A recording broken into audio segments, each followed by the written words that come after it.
Hello. तो आज हम पढ़ेंगे इलेक्ट्रोस्टैटिक फॉर लैब असिस्टेंट 2026। ठीक है, तो स्टार्ट करते हैं। इलेक्ट्रोस्टैटिक इलेक्ट्रोस्टैटिक मीन्स क्या है कि इलेक्ट्रो मतलब इलेक्ट्रॉन यानी कि चार्ज की जो है स्टडी करना कब, जब वह रेस्ट पर है। Study of A charge which at rest, जो रेस्ट पर है। ठीक है, उस या फिर जो स्टैटिक चार्ज है, स्टडी ऑफ स्टैटिक चार्ज यानी कि रेस्ट पर जो चार्ज है उसे इलेक्ट्रोस्टैटिक बोलते हैं।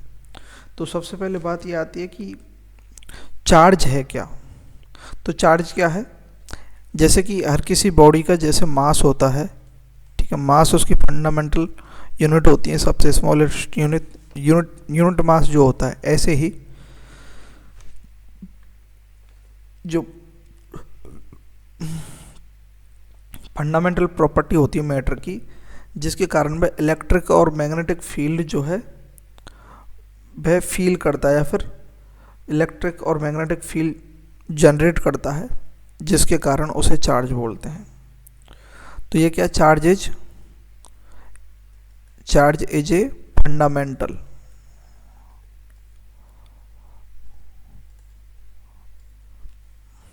प्रॉपर्टी है किसकी, मैटर की, जो क्या करता है,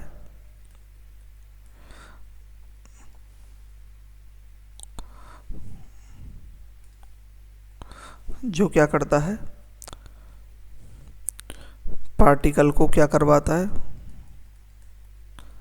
क्या अनुभव करवाता है,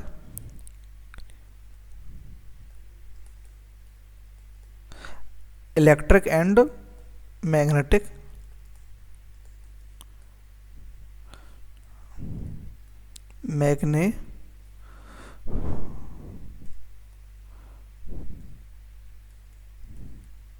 फोर्सेस। ठीक है, वह चार्ज है। चार्ज क्या होता है, नेगेटिव भी होता है, पॉजिटिव भी होता है। तो ये कैसे, वैसे जनरली क्या है, इलेक्ट्रॉन्स का फ्लो होता है अधिकतर, ठीक है, लेकिन प्रोटॉन का भी फ्लो हो जाता है, लेकिन मेनली क्या है, इलेक्ट्रॉन्स का फ्लो होता है। तो इलेक्ट्रॉन्स के जरिए जो होता है, इलेक्ट्रॉन्स के कारण क्या होता है, नेगेटिव चार्ज होता है, एंड प्रोटॉन्स के कारण क्या होता है, पॉजिटिव चार्ज होता है। ठीक है, और न्यूट्रॉन जो होते हैं आपने पढ़ा है, नो चार्ज, उनमें चार्ज नहीं होता न्यूट्रॉन में।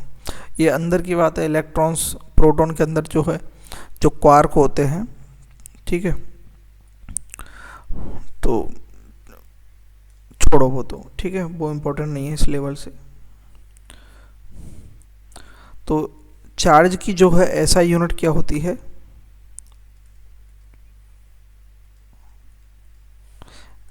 ऐसा यूनिट ऑफ चार्ज, वह क्या है, कूलाम्ब है।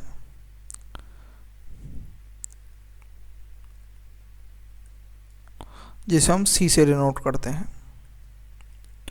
तो इलेक्ट्रॉन्स का जो चार्ज होता है वह कितना होता है, charge on electron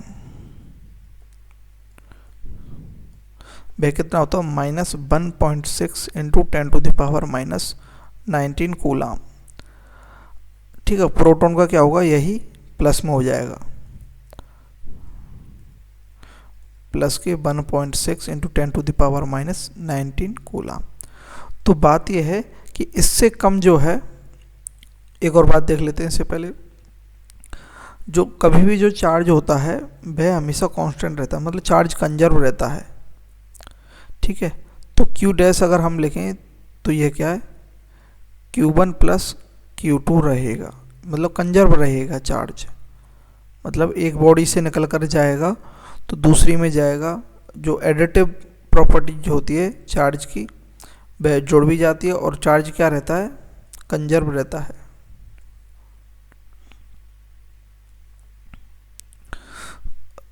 charge remain constant और कंजर्व रहता है चार्ज। एक प्रॉपर्टीज और क्या है चार्ज की कि ये क्वांटाइजेशन होता है इसके अंदर, चार्जेज क्वांटाइज्ड। अब ये इंपॉर्टेंट है यहाँ से, तो चार्ज क्वांटाइज्ड है इसका मतलब क्या है, तो ये हमेशा किसके मल्टीपल में रहेगा, इलेक्ट्रॉन्स के, जो इलेक्ट्रॉन्स का चार्ज है, या फिर जो अगर हम मोड में लेते हैं इलेक्ट्रॉन्स या प्रोटॉन का चार्ज जो है मोड में कितना 1.6 इंटू 10⁻⁹, इसके मल्टीपल में रहता है इंटू n। तो Q क्या होता है, n क्या है नंबर ऑफ इलेक्ट्रॉन्स कितने हैं इंटू E क्या है चार्ज है यहाँ, ठीक है। तो चार्ज क्या है Q is equal to NE के फॉर्म में रहता है, क्वांटाइज रहता है, ठीक है, in integral multiple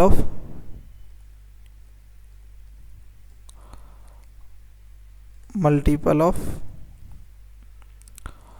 charge of electron, ठीक है। इसका मतलब क्या है क्वांटाइजेशन का, मतलब कि जो कोई चार्ज है वह 1.6 इंटू 10⁻⁹ कूलाम, ठीक है, इससे कम यूनिट में एग्जिस्ट नहीं कर सकता। मतलब ये एक यूनिट है, मतलब कोई भी बॉडी है उसमें अगर कोई चार्ज है तो वह इससे कम चार्ज हो नहीं सकता, इसमें ही एग्जिस्ट करेगा 1.6 इसी के इंटीग्रल मल्टीपल में। यानी कि ये एक यूनिट हुई, मतलब जैसे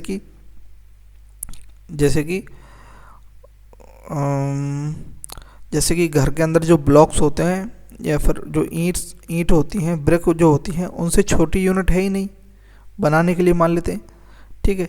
या फिर ऐसे मान सकते हैं कि जो अनाज है जैसे गेहूं है, वीट जो सीड है उससे छोटी यूनिट हम लेंगे तो पौधा बनेगा ही नहीं, ठीक है। मान लेते हैं हमें 2 पौधे बनाने हैं तो 2 सीड चाहिए हमें। अगर हम 1.5 सीड लेकर के आए तो उससे कितने पौधे बनेंगे, एक ही बनेगा, क्योंकि ये हाफ तो उगेगा ही नहीं। ऐसे ही किसी के अंदर जो चार्ज है ये इसी की फॉर्मेट में रहेगा, इसी में क्वांटाइज रहेगा, ठीक है।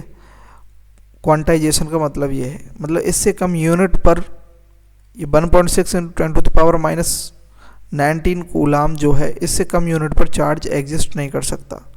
और ना ही अगर इसके जैसे अगर हम लें तो 3.2 इंटू 10⁻⁹ कूलाम एग्जिस्ट कर सकता है, क्योंकि ये इसे अगर हम 2 से मल्टीप्लाई कर दें, ये इंटीग्रल मल्टीपल है 1 2 3, ठीक है। ये नंबर ऑफ इलेक्ट्रॉन्स है 1 2 3 जितने भी हैं, जितने भी इलेक्ट्रॉन्स होंगे किसी भी पार्टिकल्स के ऊपर, किसी भी एटम्स के लिए, ठीक है, उनको मल्टीप्लाई कर देंगे तो ये चार्ज निकल कर आ जाएगा उसके ऊपर। तो ये क्या इंटीग्रल मल्टीपल रहेगा। अगर हम इसे 1.6 इंटू इसे हम किससे मल्टीप्लाई कर दें, 2.5 से कर दें मल्टीप्लाई,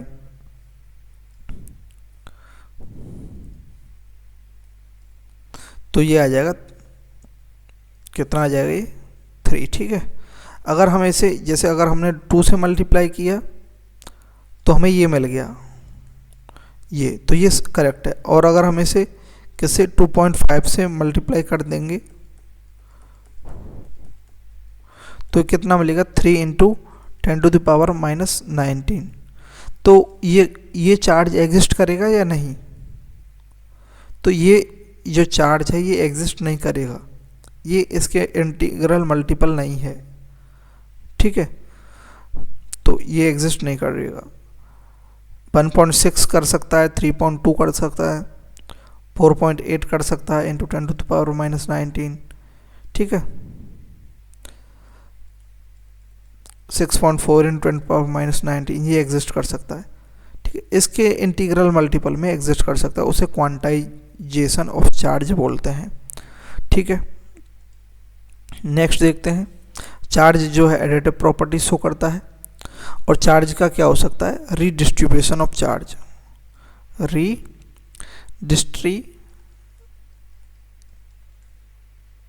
ऑफ चार्ज, चार्ज जो है रीडिस्ट्रीब्यूट होता है।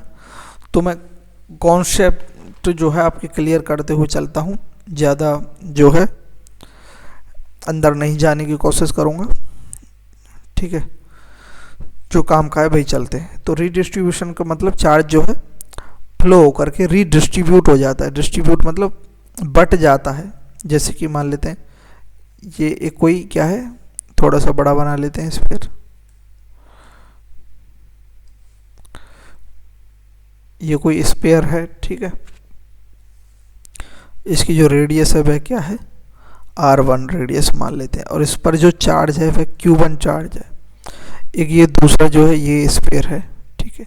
इसकी रेडियस क्या है, r2 है, और इसके ऊपर चार्ज क्या है, q2 है, ठीक है, ठीक है। इन पर चार्ज है। अब अगर हम इन दोनों को कनेक्ट कर दें, या पास लेकर के आएँ, और या फिर एक किसी वायर से हम इन्हें कनेक्ट कर दें, तब क्या होगा, तब चार्ज जो है रीडिस्ट्रीब्यूट हो जाएगा दोनों के अंदर, ठीक है।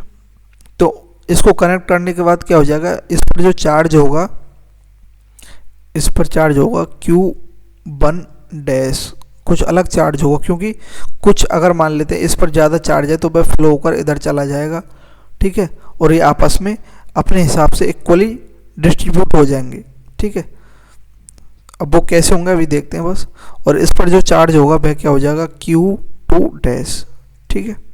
ये चार्ज हो जाएगा, मतलब कि वैसे चार्ज क्या रहेगा, कंजर्व्ड रहेगा, चार्ज जो है वही रहेगा। मतलब Q टोटल क्या होगा यहाँ, QT, Q1 प्लस Q2। तो बाद में भी Q टोटल जो है वह क्या रहेगा, Q1 dash plus Q2 dash. Charge तो कंजर्व ही रहेगा, ठीक है, लेकिन डिस्ट्रीब्यूट हो गया है यहाँ पर। तो अगर हम यहाँ निकालें डिस्ट्रीब्यूशन ऑफ चार्ज, तो देखो इस ये जो स्फीयर है, इस वाले स्फीयर पर चार्ज कितना है, Q1 डैश, Q1 डैश, ये कितना आ गया इस पर चार्ज, तो इस पर आ गया R1 इसकी रेडियस अपॉन इन दोनों की रेडियस R1 प्लस R2। मतलब ये क्या आ गया, फ्रैक्शन ऑफ फर्स्ट स्फीयर की रेडियस का, ठीक है। फ्रैक्शन में हमने निकालनी कि इसकी रेडियस कितनी है, इनटू Q टोटल चार्ज। तो ये क्या हो गया, इस स्फीयर पर कितना चार्ज डिस्ट्रीब्यूट होकर के आ गया, कितना बट करके आ गया, ठीक है। तो ये चार्ज रहेगा Q टोटल जो चार्ज है वह कितना बट गया, इसमें बट गया R1 upon R1 plus R2 में, ठीक है। और ये जो सेकंड स्फीयर है इसके अंदर जो Q2 डैश जो चार्ज है वह क्या हो जाएगा, R2 upon R1 plus R2 into Q total. तो इस प्रकार से चार्ज डिस्ट्रीब्यूट हो गया है, ठीक है। और हम इसे कैसे और लिख सकते हैं, तो अगर इसे हम Q1 dash upon Q2 dash इसके रेशो में लिखें, अनुपात में लिखें, ठीक है, तो क्या होगा, ये Q1 अपॉन Q, तो QT से QT कैंसिल हो जाएगा, और R1 प्लस R2 से R1 प्लस R2 ये भी कैंसिल हो जाएगा, बचेगा क्या, R1 अपॉन R2। तो क्या बचेगा, R1 अपॉन R2। तो वह रेडियस के रेशियो में जो है चार्ज डिस्ट्रीब्यूट हो जाता है, ये बात याद रखनी है, ठीक है। तो रेडियस के रेशियो में चार्ज डिस्ट्रीब्यूट हो जाता है। और अगर जो है R1 is equal to R2 हो जाए, अगर ये सेम रेडियस के होते हैं, R1 is equal to R2 हो जाए, इक्वल टू R, तो क्या होगा, Q1 डैश क्या होगा, QT अपॉन 2, और Q2 डैश क्या होगा, टोटल चार्ज अपॉन 2 हो जाएगा, ठीक है। तो ये क्या हो गया, डिस्ट्रीब्यूशन ऑफ चार्ज हमारा हो गया है, ठीक है। तो हमने चार्ज समझ लिया है। अब कुछ जो चार्ज डेंसिटीज देख लेते हैं। चार्ज डेंसिटीज क्या होती हैं, ठीक है। पहला होता है linear charge density, linear charge density, ये क्या होती है, इसे हम लैम्बडा से डिनोट करते हैं। लीनियर मतलब ये 1D में होती है, ठीक है। जैसे ये कोई भी वायर है, ठीक है, इस पर कोई चार्ज है, Q चार्ज है, प्लस प्लस प्लस, ठीक है। तो और इसकी लेंथ क्या है, L लेंथ है इसकी। तो linear charge density per unit length पर एक यूनिट लेंथ मान लेते हैं। देखो यूनिटी हमने पहले भी बता रखी है, जैसे 10 सेंटीमीटर है किसी वायर की लेंथ, तो इसमें यूनिट लेंथ क्या होगी, 1, यानी कि 1 सेंटीमीटर इसकी जो है यूनिट लेंथ रहेगी। यानी कि यूनिट वह रहती है जो किसी भी क्वांटिटी की स्मॉलेस्ट यूनिट है लेंगे हम, जिससे वह पूरी क्वांटिटी बनी है। जैसे कि अगर कोई बोले कि 50 kg, ठीक है, 50 kg, तो इसकी यूनिट क्या होगी, 1 kg, ठीक है। या फिर 100 किलोमीटर, कोई बोला मुझे 100 किलोमीटर जाना है, तो हम क्या लगाएंगे कि ऑन एन एवरेज 1 किलोमीटर के में कितना जो है बाइक जो है पेट्रोल ले रही है, तो 1 किलोमीटर क्या हो गई, इसकी यूनिट हो गई, ठीक है। कोई 100 मीटर जा रहा है तो उसमें 1 मीटर की क्या लेंगे हम, रेंज लेंगे, यूनिट लेंगे, उसके हिसाब से हम कार्य करेंगे, उसके हिसाब से हम अपना जो है प्लान बना करके चलेंगे। तो यूनिट का मतलब ये होता है, ठीक है। समझाने के लिए थोड़ा सा ये एग्जांपल्स दिए, शायद आपको समझ में आ गया होगा। तो ये होता है यूनिट, ठीक है। तो लीनियर चार्ज डेंसिटी क्या होती है, चार्ज पर यूनिट लेंथ। तो लैम्बडा इज इक्वल टू क्या लिखेगा, Q/L, ठीक है। हम चार्ज को हमेशा स्मॉल से डिनोट करें तो स्मॉल ही लिख देंगे, चलो Q/L। ये क्या लीनियर चार्ज डेंसिटी है, ठीक है। इसकी यूनिट क्या होगी, चार्ज क्या, कूलाम, और लेंथ किसे, मीटर, कूलाम पर मीटर इसकी यूनिट हो जाएगी। दूसरी है सरफेस चार्ज डेंसिटी।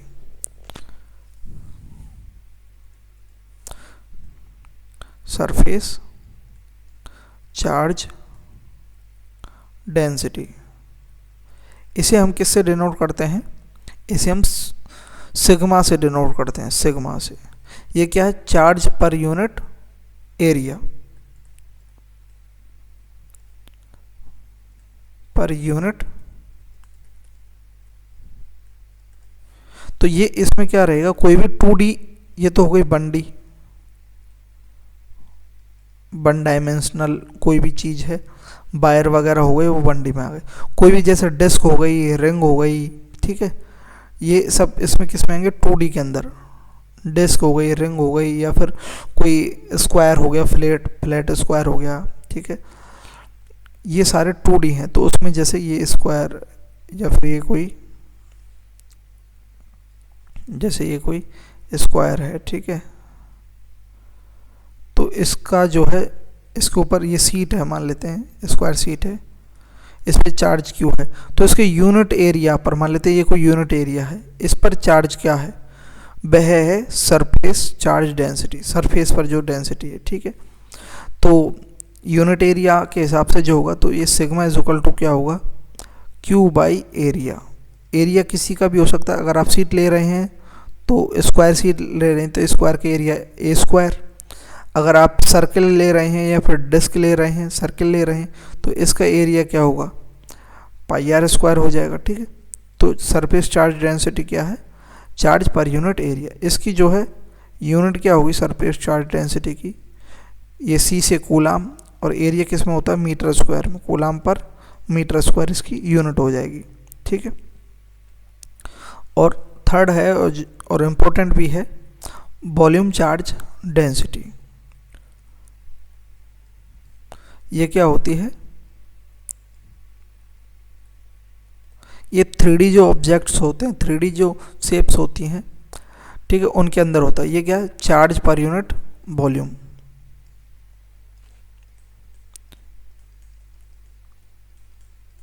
इसे हम किससे डिनोट करते हैं,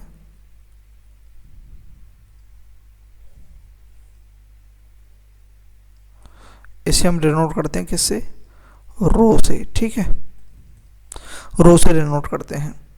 तो ये किस में होता है, 3D जो जितनी भी ऑब्जेक्ट्स या थ्री डी जो बॉडी होती है उनके अंदर होता है, जैसे कि स्फीयर हो गया, ठीक है, क्यूब हो गया। तो क्यूब के अंदर जो चार्ज डिस्ट्रीब्यूटेड है पूरा की पूरा, ठीक है, चार्ज है इसके अंदर बाहर भी या फिर बाहर सरफेस पर होता है अगर कंडक्टिंग है तो, ठीक है, नॉन कंडक्टिंग है तो पूरे अंदर रहेगा।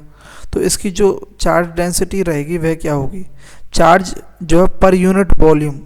देखो अगर कंडक्टिंग है तो उसकी कंडक्टिंग सरफेस है, ठीक है, मान लेते कंडक्टिंग सरफेस है तो चार्ज जो रहेगा वह कहाँ रहेगा, सरफेस पर रहेगा, अंदर नहीं रहेगा। तो उस टाइम हम उस हिसाब से देखेंगे सरफेस चार्ज डेंसिटी वगैरह, ठीक है। और अगर चार्ज अंदर ही पूरी तरह से डिस्ट्रीब्यूटेड है तो वहाँ क्या देखेंगे, वॉल्यूम, यानी कि एक यूनिट वॉल्यूम के अंदर कितना चार्ज समाहित है, ठीक है। जैसे ये कोई स्फीयर है, ठीक है, तो इसके एक यूनिट वॉल्यूम है, यहाँ पर एक यूनिट वॉल्यूम है, ये रहा एक यूनिट वॉल्यूम है, तो यहाँ पर कितना चार्ज है, तो यूनिट वॉल्यूम के अंदर जितना चार्ज है उसको अगर हम पूरे वॉल्यूम से मल्टीप्लाई कर देंगे तो पूरा का पूरा चार्ज आ जाएगा ना। उस कारण से हम वॉल्यूम चार्ज डेंसिटी देखते हैं। तो चार्ज डेंसिटी वॉल्यूम की क्या होगी, चार्ज पर यूनिट वॉल्यूम, ठीक है। अब वॉल्यूम किसी का भी हो सकता है, स्फीयर का, ठीक है, या फिर क्यूब का, ठीक है। तो इसकी जो यूनिट होगी, यूनिट क्या होगी, कूलाम पर मीटर क्यूब, ठीक है, ये इसकी यूनिट हो जाएगी। तो हमने ये यहाँ तक चार्ज के बारे में देखा था अच्छे से। अब नेक्स्ट देखते हैं, चार्ज डेंसिटीज देख ली, चार्ज देख लिया, चार्ज का डिस्ट्रीब्यूशन वगैरह देख लिया, ठीक है। और एक और चीज़ देख लेते हैं, चार्ज अगर रेस्ट पर है तो वह क्या इलेक्ट्रिक फील्ड शो करेगा, ठीक है, इलेक्ट्रिक फोर्स। चार्ज अगर किस पर है, कांस्टेंट वेलोसिटी, तो वह क्या डिनोट करेगा, मैग्नेटिक फील्ड।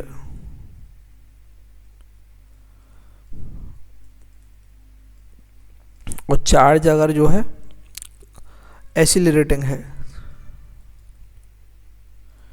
एक्सीलरेट कर रहा है, तो वह क्या, EM wave, electromagnetic wave show करेगा, ठीक है, ये नेचर शो करेगा चार्ज। अब देखते हैं अपन कूलाम्स लॉ, ठीक है, ये हमारे सिलेबस में स्पष्टली लिखा हुआ है, ठीक है। कूलाम्स लॉ, ये क्या, इससे हम क्या निकालेंगे, फोर्स, ठीक है। तो जैसे कि कोई भी दो चार्जेज हैं, ये चार्ज क्या है, पॉइंट चार्ज हैं, Q1 और ये Q2, दो चार्ज हैं। अभी हम यहाँ मैग्नीट्यूड में ले रहे हैं, ठीक है, मतलब दोनों प्लस में हो या माइनस में हो, अभी हम यहाँ मैग्नीट्यूड ले रहे हैं। तो इनके बीच में जो डिस्टेंस है मान लेते हैं वो कितनी है, R मान लेते हैं, R। तो अकॉर्डिंग टू कूलाम, ठीक है, मैं यहाँ थ्योरी नहीं लिख रहा हूँ, बोल रहा हूँ।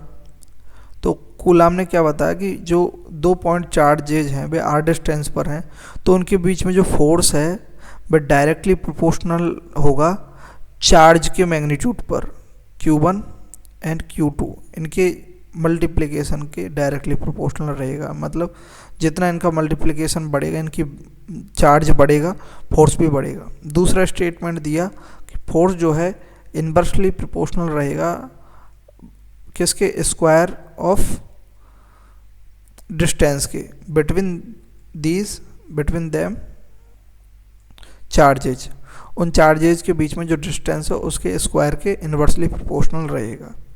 तो ये क्या है, कूलाम ने दिया था। तो अगर फोर्स का अगर हम मैग्नीट्यूड निकालें तो क्या, अगर ये हम प्रोपोर्शनलिटी कांस्टेंट इसको हटाएं प्रोपोर्शन को, तो कांस्टेंट लगेगा क्या, के कांस्टेंट लग जाएगा Q1 Q2 upon R square, ठीक है। ये हमें क्या मिलता है, फोर्स मिलता है, फोर्स का मैग्नीट्यूड। और K इज इक्वल टू क्या है, 1/4 पाई एप्सिलॉन नॉट, ये के की वैल्यू है, ठीक है। के क्या है, फोर्स कांस्टेंट है, या फिर electric force constant, electric force constant, electrostatic force constant, ठीक है। के की वैल्यू अगर सॉल्व करें 9 इंटू 10⁹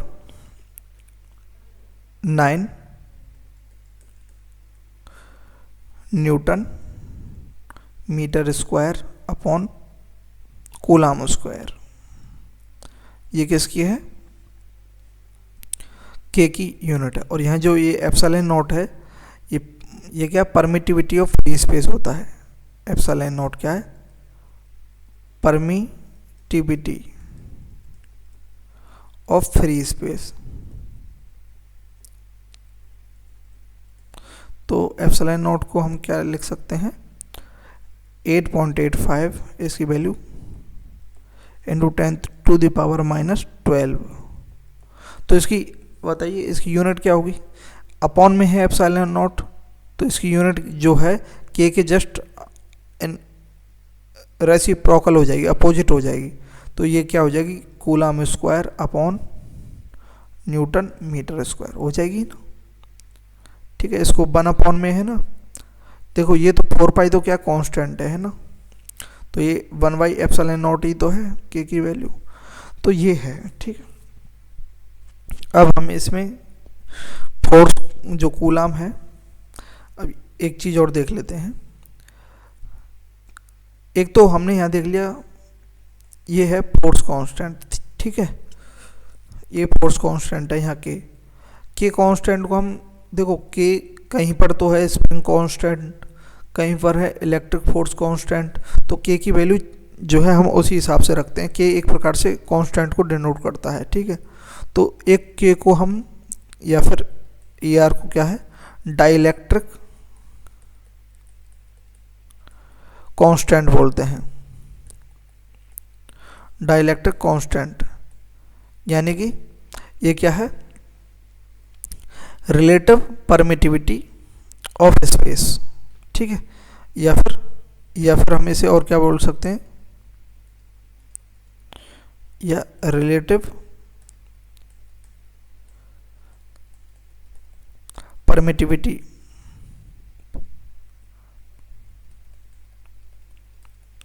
ऑफ फ्री स्पेस।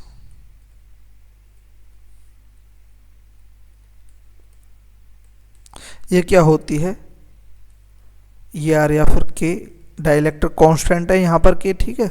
तो ये क्या है, परमिटिविटी इन मीडियम अपॉन, ये एप्सिलॉन एम है, ठीक है, ई नहीं है, सॉरी, है ना, एप्सिलॉन, ये क्या permittivity in medium upon permittivity in free space, ये क्या होता है, डाइलेक्ट्रिक कांस्टेंट होता है।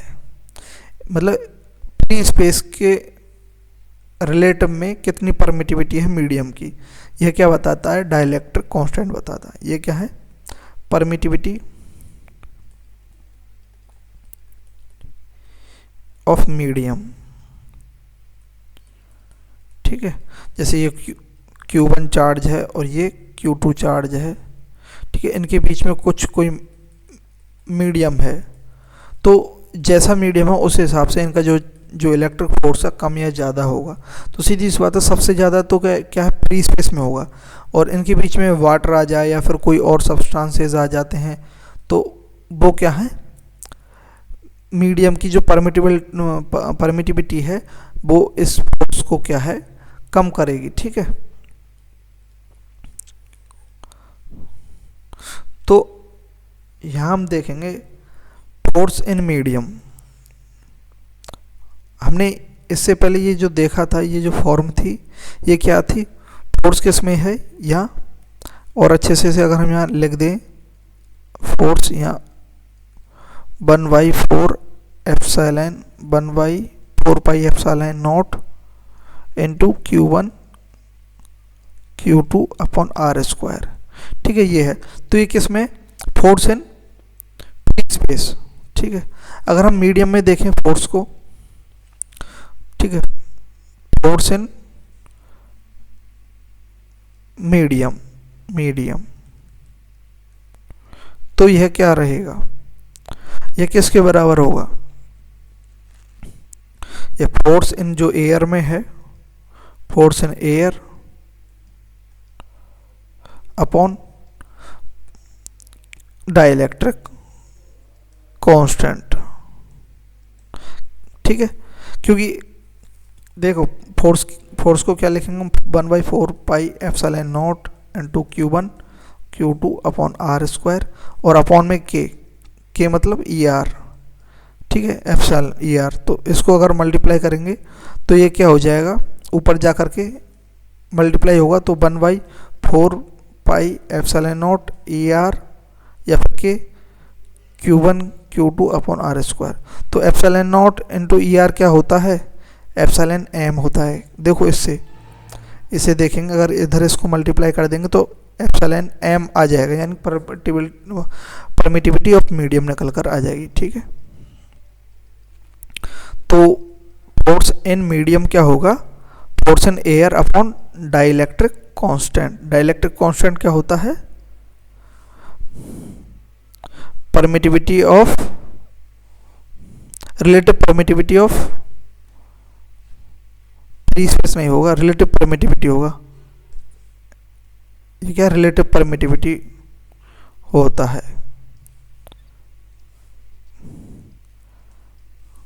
To free space. Free space से जो रिलेटिव परमिटिविटी होती है वह होती है क्या, डाइलेक्ट्रिक कांस्टेंट। तो ये जो है ये इंपॉर्टेंट है मीडियम में अगर हमें निकालना हो तो, और इसके क्वेश्चंस आते हैं। अब हम देखेंगे कूलाम्स लॉ की वेक्टोरियल फॉर्म।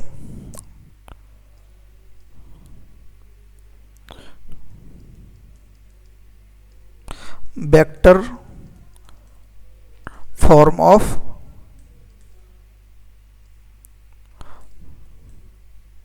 कूलाम्स फोर्स बोल सकते हैं, या कूलाम्स लॉ, वही बात है।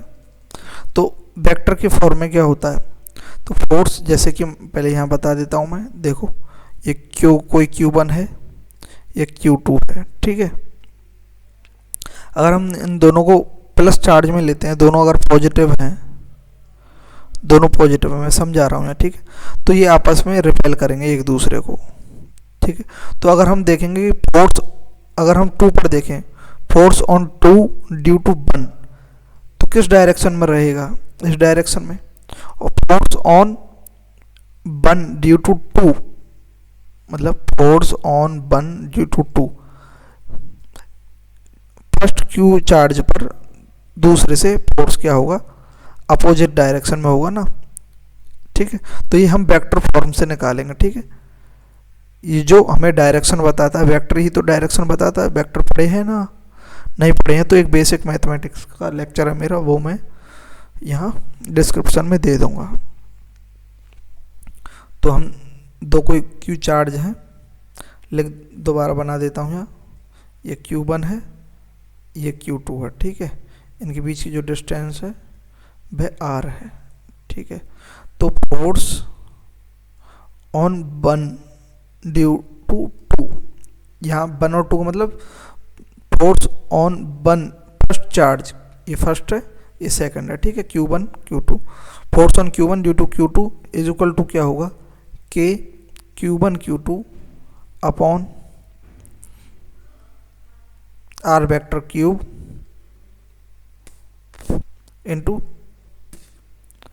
R1 vector minus R2 vector. यानी कि ये जो है Q1 की डायरेक्शन किधर है, अगर ये नेगेटिव हुआ तो ये क्या है, अट्रैक्टिव होगा, इधर होगा, इधर होगा। ठीक है, तो ये क्या है, डायरेक्शन डिनोट करेगा। तो देखो ये जो फॉर्म जो है, ये जो डायरेक्शन आएगी उससे एक R कैंसिल हो जाएगा, तो वही R² ही होगा फाइनली। तो समझ रहे हैं ना बात, क्योंकि यहाँ पर भी तो हमने R ये जो वेक्टर से मल्टीप्लाई कर दिया है ना, यहाँ वेक्टर है, समझे। तो ये वेक्टर फॉर्म है किसकी, कूलाम्ब फोर्स की। जैसे आप सवाल सॉल्व करेंगे तब ये हो जाएगा। वैसे डायरेक्शन तो आप इजीली निकाल पाएंगे। ठीक है, ठीक है, समझे ना। यहाँ ये जैसे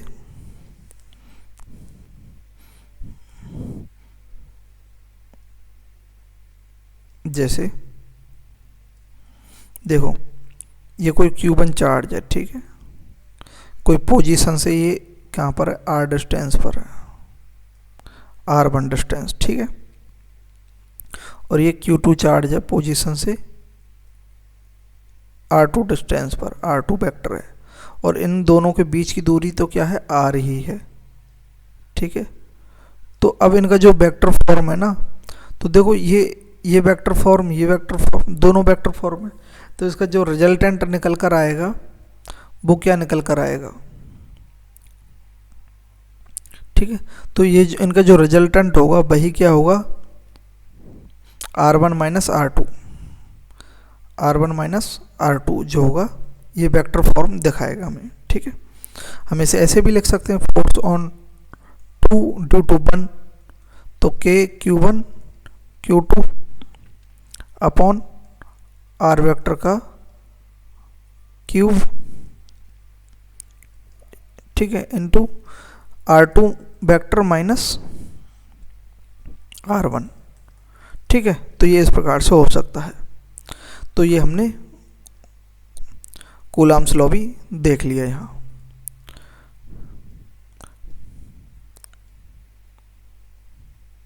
अब कुछ सवाल देख लेते हैं यहाँ, वैसे यहीं देखने चाहिए थे हमें यहाँ, साथ साथ में सवाल अगर कर लें तो थोड़ा समझ में आ जाता है। क्वांटाइजेशन ऑफ चार्ज के सवाल देख लेते हैं और कूलम्ब्स फोर्स के। ठीक है, तो देखो क्वांटाइजेशन ऑफ चार्ज का मतलब दे दिया है कि एक कूलम्ब चार्ज के अंदर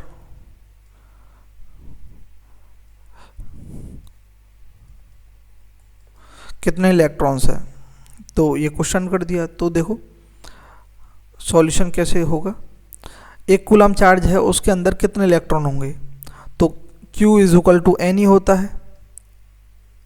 ठीक है, हमें क्या दे रखा है, चार्ज दे रखा है, चार्ज क्या है 1 coulomb is equal to number of electrons हमसे पूछे हैं, n पूछा है यहाँ,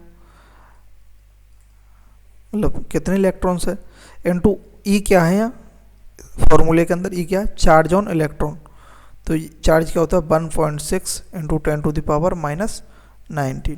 बस अब n इज इक्वल टू अगर हम सॉल्व करेंगे तो 1 अपॉन 1 ये कूलम्ब में होता है 1.6 into 10 to the power minus 19। तो देखो ये कूलम्ब यूनिट है तो वो कैंसिल हो गए। ठीक है, तो यहाँ लिखने की ज़रूरत नहीं है। तो ये जो n आएगा वो कितना आएगा 6.25 इंटू 10 टू द पावर 20 आएगा, या फिर देखो एक बार सॉल्व कर देता हूँ।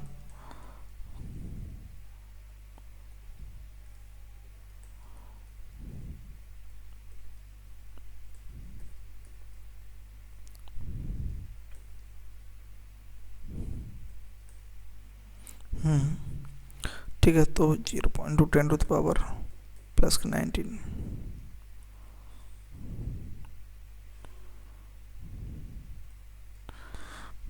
मैं 18 आएगा यहाँ। ठीक है, 20 नहीं आएगा। तो कितने इलेक्ट्रॉन्स होंगे 10 टू द पावर 18, ये ऊपर चला जाएगा ना, ये मैथमेटिकल चीज़ है, इतने इलेक्ट्रॉन्स होंगे। ठीक है, तो ये है क्वांटाइजेशन ऑफ चार्ज। कुछ भी पूछ सकता है इसमें। ठीक है, एक क्वेश्चन जो है फोर्स उसका देख लेते हैं कि कोई क्यूबन चार्ज है जो है प्लस का 5 कूलम्ब एंड Q2 चार्ज है माइनस का 2 कूलम्ब। ठीक है, और इनके बीच में जो डिस्टेंस है r है वह कितना है 4 सेंटीमीटर है। तो हमें क्या निकालना है, फोर्स निकालना है। ठीक है, तो इजी है समझने के लिए, मतलब सॉल्यूशन क्या है, तो F इज इक्वल टू, हमें क्या है, डायरेक्शन नहीं पूछी है यहाँ, ठीक है। चलो फोर्स और क्या है, और इसमें क्वेश्चन में और लिख देते हैं, फोर्स भी बताना और हमें and direction of force on charge 2। अब ये स्पेशली हमने पूछा 2 चार्ज पर, क्योंकि डायरेक्शन तो on charge 2 due to first, तो ये जो है ये सेकंड चार्ज है, ये फर्स्ट है, ठीक है। तो पहले तो हमें मैग्नीट्यूड निकाल लेना है, तो k q1 q2 upon R square, तो k कितना होगा 9 into 10 to the power -9, sorry +9 होता है, 10 to the power 9 into q1 कितना है 5, q2 कितना है -2। तो -2 का मतलब है अगर फोर्स की वैल्यू माइनस में आ रही है तो फोर्स क्या होगा, अट्रैक्टिव, ठीक है। अपॉन आर स्क्वायर कितना है 4 का स्क्वायर रेडियस, तो इसको सॉल्व करेंगे तो कितना आ जाएगा 90 इंटू 10 टू द पावर 9, ये माइनस में आएगा अपॉन 16, ठीक है। तो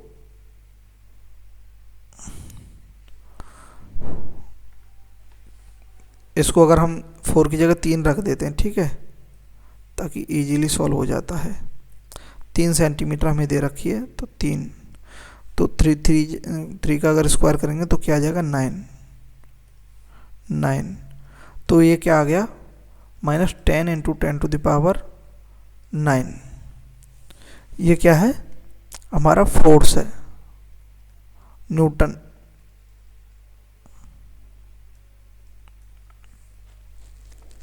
इतना फोर्स हमारा लग रहा है, ठीक है। तो अब हमें डायरेक्शन पता करनी है, तो इसका अगर ये यहाँ नेगेटिव है, इसका मतलब क्या है, negative value shows that force is attractive, means कि एक चार्ज जो है प्लस में है, एक नेगेटिव में होगा, तो फोर्स या नेगेटिव में, ठीक। अब हमें पूछा force on 2 due to 1, force on 2 due to 1, इसकी डायरेक्शन देखनी है, तो k q1 q2 upon r का cube into force on 2 r2 vector minus r1 vector, इससे हो जाएगा। तो ये हमें वेक्टर फॉर्म में तो हमें यहाँ दिया नहीं है, डायग्राम भी नहीं दिया है, तो सीधी सी बात है, हम अगर माने, देखो यहाँ बना देते हैं, डायरेक्शन ऐसे ही आ जाएगी, ये +5 है, ये -2 है, तो हमें 2 पर देखना है, 2 पर फोर्स, इस पर फोर्स देखना है इसके जरिए, ठीक है। फोर्स ऑन 2, फोर्स ऑन ये 2 है और ये फर्स्ट चार्ज, ये second charge, force on 2 due to first, तो ये किधर क्या अपनी ओर अट्रैक्ट करेगा, तो इसकी डायरेक्शन ये होगी, ठीक है, -i, ठीक है। अगर ये x एक्सिस में लेते हैं तो -x एक्सिस यानी कि -i इसकी डायरेक्शन रहेगी, ठीक है। हमें वेक्टर फॉर्म में डिस्टेंस नहीं दिया, इस कारण से नहीं लगा पाए यहाँ, ठीक है। तो ये हम इस प्रकार से डायरेक्शन बता सकते हैं, ठीक है। तो यहाँ तक हमने चार्ज और कूलम्ब फोर्स वगैरह, चार्ज डेंसिटी, चार्ज का डिस्ट्रीब्यूशन वगैरह देखा था, आगे और देखेंगे बाद में। आज के लिए इतना ही, थैंक यू।